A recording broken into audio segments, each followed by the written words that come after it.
Words of Sri Aurobindo.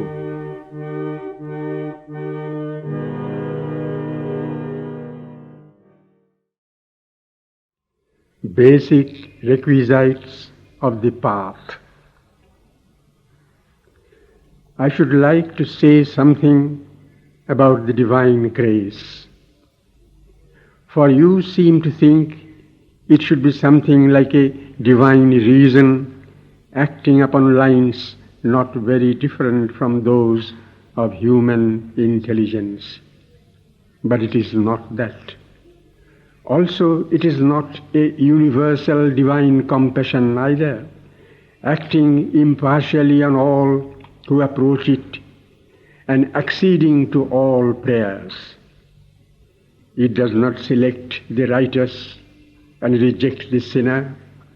The divine grace came to aid the persecutor, Saul of Tarsus.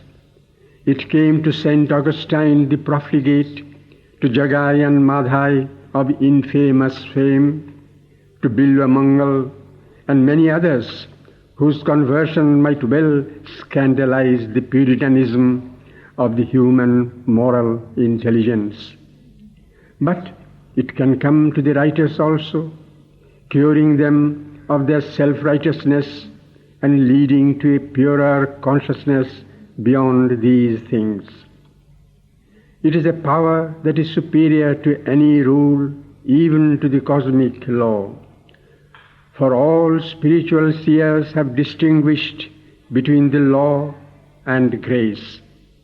Yet it is not indiscriminate, only it has a discrimination of its own, which sees things and persons and the right times and seasons with another vision than that of the mind or any other normal power. A state of grace is prepared in the individual, often behind thick veils, by means not calculable by the mind, and when the state of grace comes, then the grace itself acts. There are these three powers. First, the cosmic law of karma, or what else. Second, the divine compassion acting on as many as it can reach through the nets of the law and giving them their chance. Third, the divine grace which acts more incalculably but also more irresistibly than the others. The only question is whether there is something behind all the anomalies of life which can respond to the call and open itself with whatever difficulty it is ready for the illumination of the divine grace. And that something must be not a mental and vital movement, but an inner somewhat which can well be seen by the inner eye. If it is there, and when it becomes active in front, then the compassion can act, though the full action of the grace may still wait, attending the decisive decision or change. For this may be postponed to a future hour, because some portion or element of the being may still come between something that is not yet ready to receive.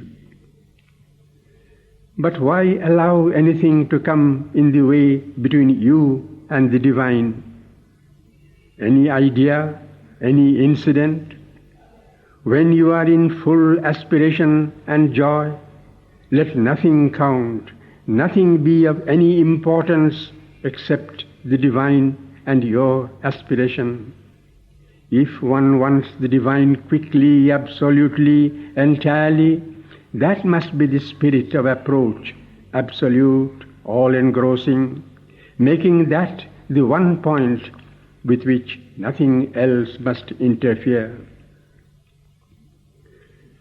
What value have mental ideas about the divine, ideas about what he should be, how he should act, how he should not act, they can only come in the way.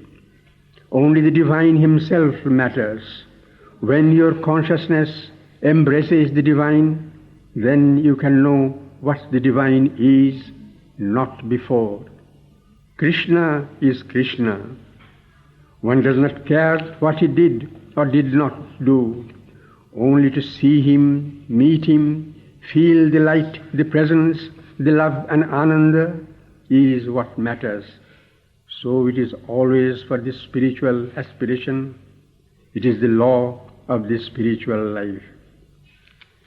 It is not indispensable that the grace should work in a way that the human mind can understand. It generally doesn't. It works in its own mysterious way. It first usually works behind the veil, preparing things, not manifesting. Afterwards it may manifest. But the sadhak does not understand very well what is happening. Finally, when he is capable of it, he both feels and understands, or at least begins to do so. Some feel and understand from the first, or very early, but that is not the ordinary case. There is nothing unintelligible in what I say about strength and grace. Strength has a value for spiritual realization, but to say that it can be done by strength only and by no other means is a violent exaggeration. Grace is not an invention. It is a fact of spiritual experience. Many who would be considered as mere nothings by the wise and strong have attained by grace. Illiterate, without mental power or training, without strength of character and will, they have yet aspired and suddenly or rapidly grown into spiritual realization because they had faith or because they were sincere. I do not see why these facts, which are facts of spiritual history and of quite ordinary spiritual experience, should be discussed and denied and argued as if there were matters of speculation. Strength, if it is spiritual, is a power for spiritual realization. A greater power is sincerity. The greatest power of all is grace. I have said times without number that if a man is sincere, he will go through in spite of long delay and overwhelming difficulties. I have repeatedly spoken of the divine grace.